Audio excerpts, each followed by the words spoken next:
राजनीति में पदार्पण जल्दी कर दें। जल्दी मतलब आइडल एज 18 साल 19 साल है, और आहिस्ता आहिस्ता आहिस्ता आहिस्ता क्षेत्र में काम करके अपनी किसी मुद्दे के साथ पहचान बनानी शुरू करें। कोई ऐसा इशू उठा लें जिस इशू से आपकी पहचान बन जाए, क्योंकि राजनीति में, जीवन में, किसी भी फील्ड में सफल लोगों को जब आप ध्यान से देखेंगे तो सफल वही हुए हैं जिन्होंने अपने काम से अपनी कोई पहचान बनाई है। मल्टीपल काम करने वाले, अलग अलग तरह का काम करने वाले लोग किसी एक फील्ड में पहचान नहीं बना पाते। आप राजनीति चुनना चाहते हैं, राजनीति का कोई मुद्दा चुनिए, अपने क्षेत्र का कोई मुद्दा चुनिए। शिक्षा का मुद्दा हो सकता है, स्वास्थ्य का मुद्दा हो सकता है, सफाई का हो सकता है, लॉ एंड ऑर्डर का मुद्दा हो सकता है, लीगल मुद्दा हो सकता है, महिलाओं का मुद्दा हो सकता है, बच्चों का मुद्दा हो सकता है, कोई और व्यापार का मुद्दा हो सकता है, बेरोजगारी का मुद्दा हो सकता है, जो आपको ठीक लगे। लेकिन किसी एक मुद्दे से अपने आप को एसोसिएट करें और राजनीति की बारीकियां सीखते सीखते आगे बढ़ें, और जितना जल्दी हो सके जल्दी करें, लेकिन चुनाव लड़ने में जल्दबाजी ना दिखाएं। जी हां, जिन लोगों का कोई पॉलिटिकल बैकग्राउंड नहीं होता है, जिनके परिवार का कोई व्यक्ति राजनीति में नहीं रहा होता, उन्हें अपना पहला चुनाव बहुत सोच समझ कर लड़ना चाहिए। क्योंकि यदि पहला चुनाव आपने जल्दबाजी में लड़ लिया, ये लोग आते मेरे पास, सर मेरा पहला चुनाव है तो मुझे लगा मैं जल्दी लड़ लेता हूं, सीख जाऊंगा। तो दोस्तों, गड्ढे में गिर करके नहीं देखना होता कि गड्ढे की डेप्थ कितनी है। कोई दूसरा अगर गिर के आ चुका है, या कोई बता रहा है एक्सपीरियंस आदमी, या कोई और तरीका हो सकता है बिना गिरे चेक करने का, तो बिना गिरे चेक कर ले, क्योंकि सारे तजुर्बे अपने ऊपर नहीं कर पाएंगे। आचार्य चाणक्य कहते हैं, दूसरे के तजुर्बे से सीखो। हर एक्सपेरिमेंट अपने ऊपर करने के लिए तुम्हारी उम्र थोड़ी पड़ जाएगी, सारे तजुर्बे अपने ऊपर नहीं कर पाओगे। इसलिए पहला चुनाव बहुत सोच समझ कर लड़ो, क्योंकि अगर जनता की नजरों में एक बार आपकी छवि बन गई कि आप नॉन सीरियस हैं, एक बार जनता को पता चल गया कि आप केवल वोट काटने के लिए खड़े हो गए थे, आप केवल नाम के लिए खड़े हो गए थे, आप केवल प्रचार प्रसार के लिए खड़े हो गए थे, दोबारा आप सीरियसली भी खड़े होंगे तो जनता स्वीकार नहीं करेगी। तो पहले आपको पकड़ बनानी, और कितनी पकड़, मैंने बताया था कई वीडियो में, जब तक आपके जिस भी चुनाव को लड़ने जा रहे हैं वहां के टोटल वोट्स का 1% वोटर आपके साथ ना जुड़ जाएं, तब तक वो चुनाव लड़ने के बारे में मत सोचिए। चाहे उसमें कितना ही समय लगे, चाहे कितना ही पैसा संसाधन खर्च हो, लेकिन कम से कम 1% वोटर्स का आपके साथ होना जरूरी है। दूसरी चीज, युवा क्या ध्यान रखेंगे, क्योंकि ज्यादातर पॉलिटिकल पार्टियां, और कई लोगों को बुरी लगेगी मेरी बात, बट कड़वी है, सच्चाई है, बतानी पड़ेगी, ज्यादातर पॉलिटिकल पार्टियां युवाओं के नाम पर अगर मौका देती हैं तो वो सीनियर नेताओं के बच्चों को ही देती हैं, वे नए लोगों को नहीं देती हैं। वो पार्टियां जो कहती थी हमारी पार्टी बिल्कुल अलग है, परिवारवाद होता है दूसरी पार्टी में, हमारे यहां नहीं होता, वो ये बातें तब तक ही बोलते रहे जब तक उनके नेताओं के बच्चे बड़े नहीं हो गए।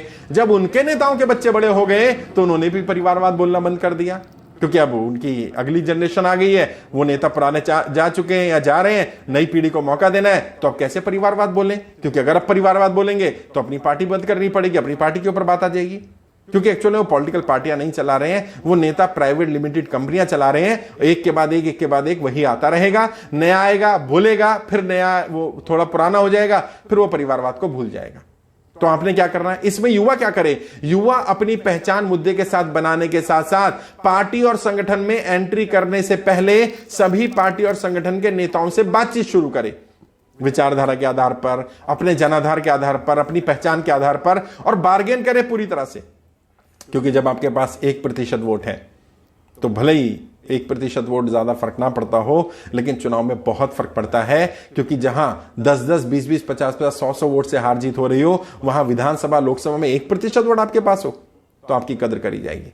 भले आप चुनाव ना लड़ें, लेकिन इतनी थ्रेट होनी चाहिए कि अगर ये लड़ लिया, अगर ये खड़ा हो गया तो ये जीते ना जीते हमें तो हरा देगा। दबदबाव पड़ेगा, तभी ये लोग सीधे होते हैं। तो आपने क्या करना है? पार्टी संगठन में जाने से पहले अपनी पकड़ बना लेनी है ग्राउंड में, और फिर पार्टी के नेताओं से बातचीत शुरू करनी है। डायरेक्टली करें या इनडायरेक्टली करें, मैं सिखा दूंगा किस तरह से बाईपास रूट बनाया जाता है। क्योंकि कई बार ऐसा होता है आप किसी पार्टी में नहीं है तो पार्टी के लोग आपसे मिलना चाहेंगे, जुड़ना चाहेंगे, और वो चाहेंगे एक बार आपकी फोटो उनके साथ हो जाए। तो अब आपने क्या करना है? इससे बचना है, फोटो अपॉर्चुनिटी से। क्योंकि अगर एक बार ठप्पा लग गया आप इस पार्टी के हैं तो फिर जनता में आहिस्ता आहिस्ता आपकी छवि बनेगी कि आप इस पर्टिकुलर विचारधारा, आइडियोलॉजी के हैं। तो आपको कब वो फोटो अपॉर्चुनिटी में जाना है, किस तरह से अपने आप को स्थापित करना है, वो आने वाले समय में बताएंगे। कभी स्पेसिफिकली डिजाइन करेंगे आपके लिए आपका रोड मैप, क्योंकि हर व्यक्ति के लिए अलग अलग होगा, हर एक की सिचुएशन अलग है, हर एक की पढ़ाई लिखाई अलग है, हर एक का बैकग्राउंड अलग है, हर एक की एज अलग है। तो सेम रोड मैप हर एक के लिए काम नहीं करेगा, हर एक के लिए अलग अलग रोड मैप बनेगा। लेकिन हाँ, पार्टी या संगठन में बातचीत शुरू कर दें, मुद्दों के आधार पर अपना इमेज बनाना, क्षेत्र में अपनी पहचान बनाना, और पार्टी के अंदर बातचीत करके पार्टी में भी आपकी पहचान बने, डायरेक्टली बने या इनडायरेक्टली बने। तीसरा काम युवा क्या करें? युवा नई टेक्नोलॉजी को सीखें, नई नई चीजों को सीखें। वो चीजें जो वर्तमान नेताओं को नहीं पता है, वो बातें जो वर्तमान नेताओं को नहीं पता है। अब जैसे मेरे पास जो लोग ट्रेनिंग के लिए आते हैं, मैं उन्हें कहता हूं कि आप ट्रेनिंग ले लो। वो कहते हैं सर मुझे क्या लाभ होगा?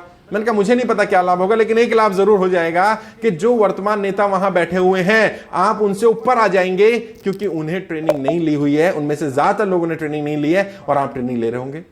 वो अपने बच्चों को तो ट्रेनिंग दिला रहे हैं, वो अपनी अगली पीढ़ी को तो तैयार कर रहे हैं, लेकिन जो पुराने हैं, बहुत सारे तो नेता ऐसे हैं, सांसद विधायक टेक्नो से भी नहीं है। उन्हें सोशल मीडिया को यूज नहीं करना आता, उन्हें व्हाट्सएप फेसबुक को यूज करना नहीं आता है, फोन के भी ज्यादा फीचर्स नहीं मालूम है। आप टेक्नो से भी बन सकते हैं, आप थोड़ा उनसे ज्यादा बेहतर कर सकते हैं। जो उन्हें नहीं पता है वो अपने अंदर डालिए।